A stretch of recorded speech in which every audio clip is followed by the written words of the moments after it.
nga guys, no? Yung gamit po natin is stock na 15 grams. Pero nagpalit ako ng bagong bola. So same pa rin yung weight niya, 15 grams. Tapos yung clutch spring naman is stock rin, 800 RPM. At saka yung spring is 1,000 RPM.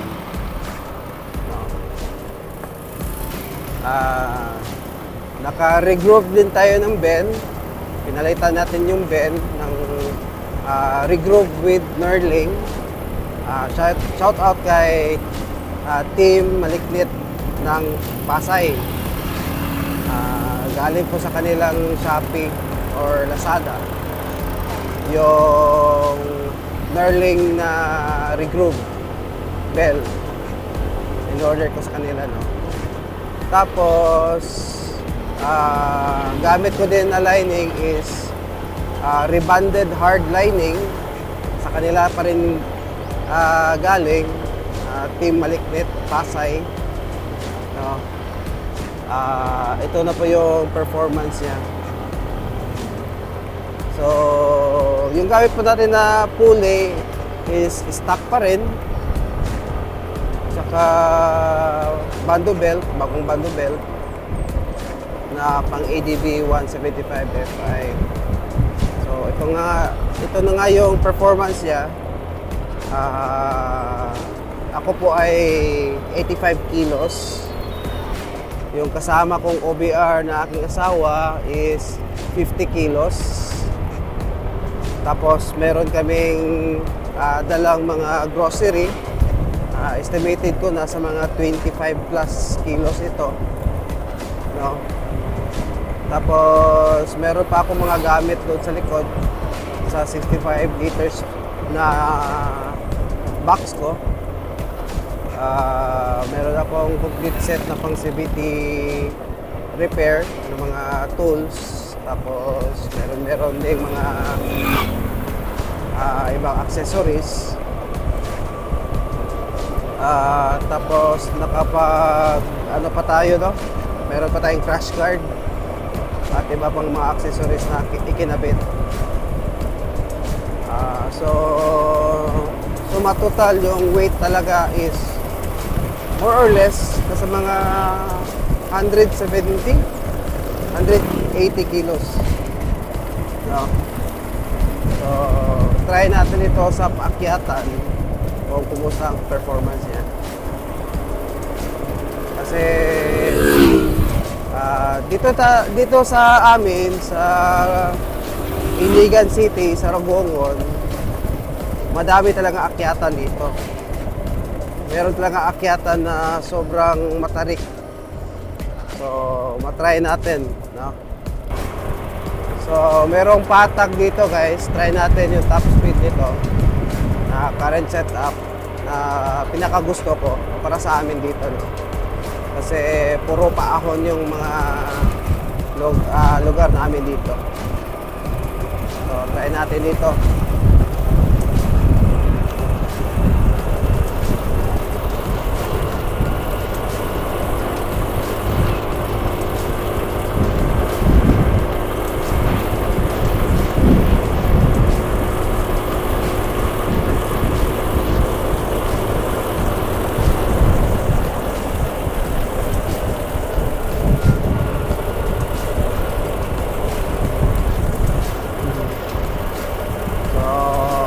Medyo short lang yung patag, nasa 80 kilometers per hour at 6,000 RPM. So dito puro na mga paahon. Yung power kasi nito, yung tune up ko nito is para paahon talaga. So ito po guys, paahon na po ito na part nito, no? So matarik po talaga ito na daanan. Going to Rogongon na po ito. Yan, o. pansin nyo, nasa 55 RPM, 30 plus 40 yung speed niya.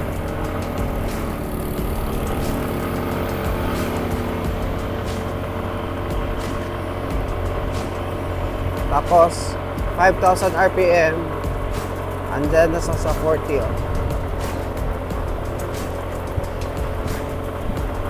Paahon po ito. Sobrang matarik po ito. Tapos may kabigatan na talaga kami.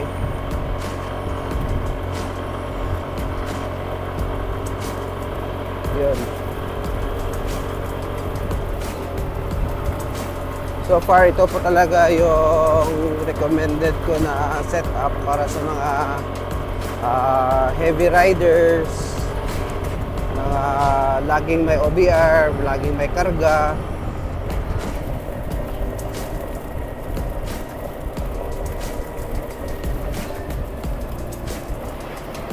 Katulad dito guys, after ito, mayroong matarik na daan pa dyan.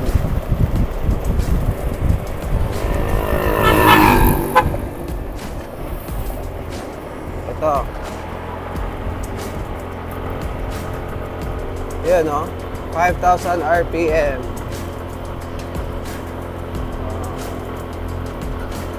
Uh, 33, 34.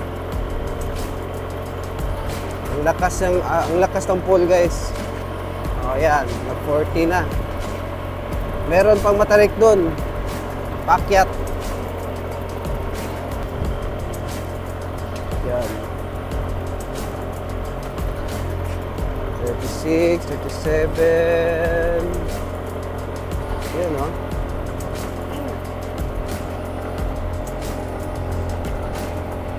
Hindi ko ginalaw yung RPM, ha? Yan. Tingnan mo ito. Sobrang patarik yan. Yan. Malakas talaga yung paahon ng current setup ko. Imagine nyo, mabigat na ako, 85 kilos. Yung OBR ko, 50 kilos. May dala pa kami mga grocery, which is around 20 plus kilos. Meron pang meron pang mga tools ko, mga ibang accessories nasa box, nasa 65 liters na box.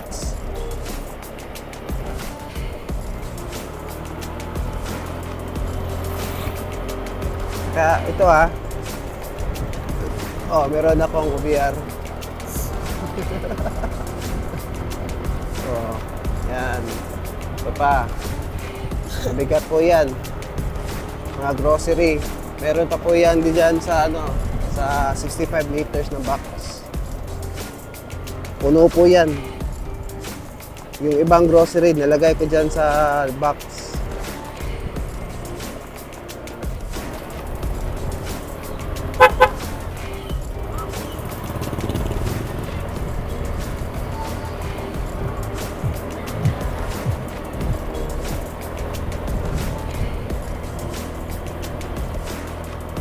Ito guys, tarik to dito. 5,000 RPM lang, oh. Relax lang. Hindi ko na dinadagdagan ng RPM kasi mapipil ko na yung yung power niya, yung torque na sakto lang talaga sa 5,000 RPM.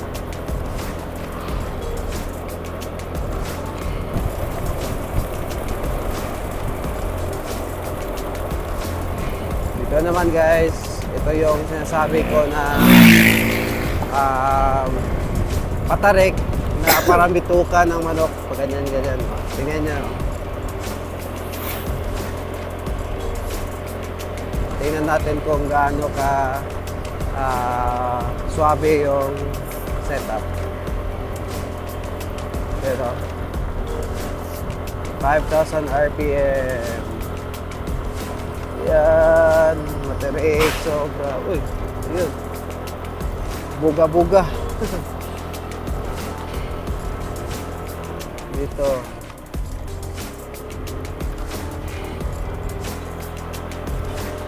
No need ng high RPM. Pwede namang palakasan natin yung RPM para mabilis yung yung takbo. Try natin dito. Sobrang matarik yan, no? Ayan. May mga bata dito. Daming bata. Ayan. Tingnan nyo yung bahay. Tapos dito.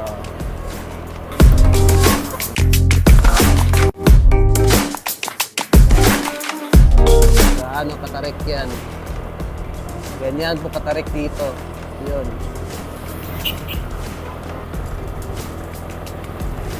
Tapos yan. Manual, oh. Easy lang ito. Dito, para sa mga manual. Malakas. So sa atin, sige, try natin magdagdag ng gas. Ayun.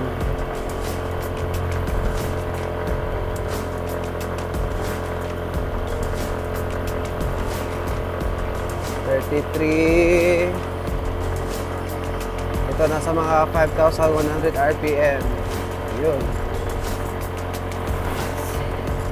35, 36. Di mo na kailangan ipiga ng masyado kasi nagsasayang ka lang ng gas niyan. Kahit paanong piga mo dyan, wala na talagang dadagdag na power. So, kung saan yung limit, doon lang talaga. Para hindi ma-stress yung motor, hindi ka nagsasayang ng gas. Yun. O dito, puro na to patarik. Wala nang patag dito. 5,000 RPM, nasa 37, 35. Yun. Para sa akin, okay na to. May karga na ako, may OBR pa. Tapos, mabigat pa yung motor. No? Okay na po yung ganitong takbo para sa akin. Sa nakaahon na.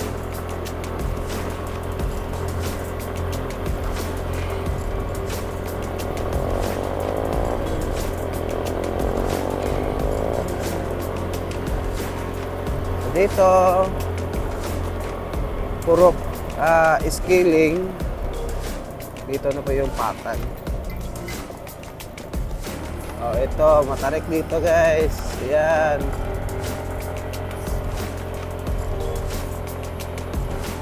Ayan, oh, 5,000 RPM dito talaga. Sobrang tarik. Nasa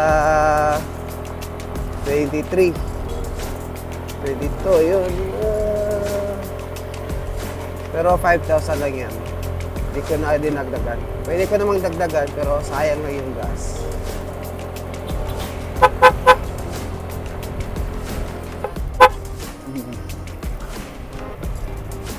So ito yung guys, yung pinakamatarik na daan sa Rogol. Try natin. Yan, malaki din.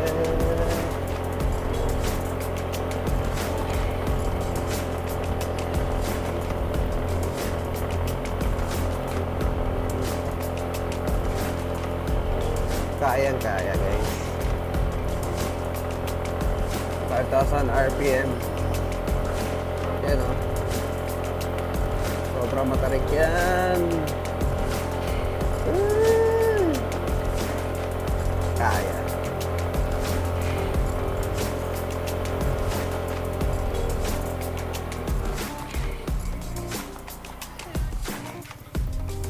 Ayun. Tingnan nyo. Tingnan mo.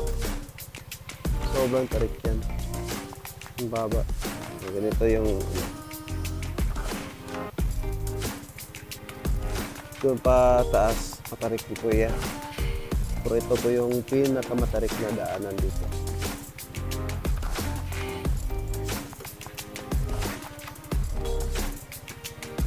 Balik tayo.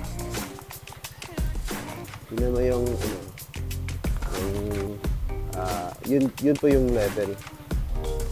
Tingnan nyo yung daan. Ewan kung makikita nyo sa camera. Yun. Yung tubig. Parang naging, daanan ng ilog. Galing po yan sa kanal. Pero sobrang tubig po yan.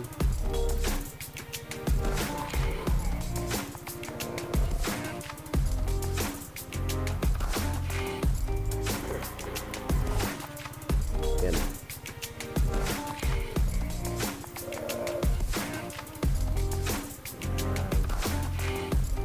Yan yung level.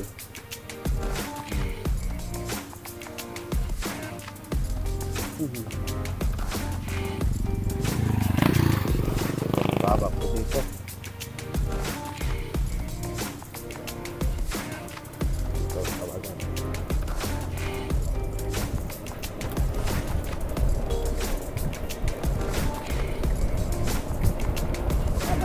Sobrang traffic. Ito.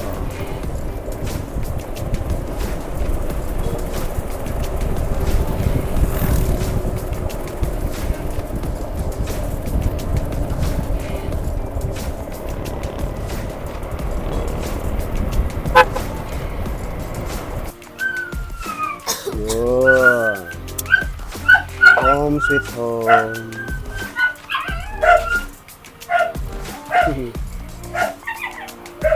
1%. Maganda akong asawa. Yun. Maganda, sexy, mabait na asawa. Loyal yan, loyal. Royal. Yun.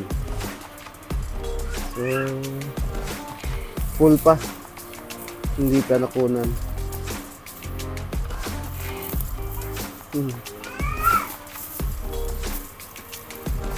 So, yun lang guys. Sana may makukunan kayo ng aral doon. Mga tips.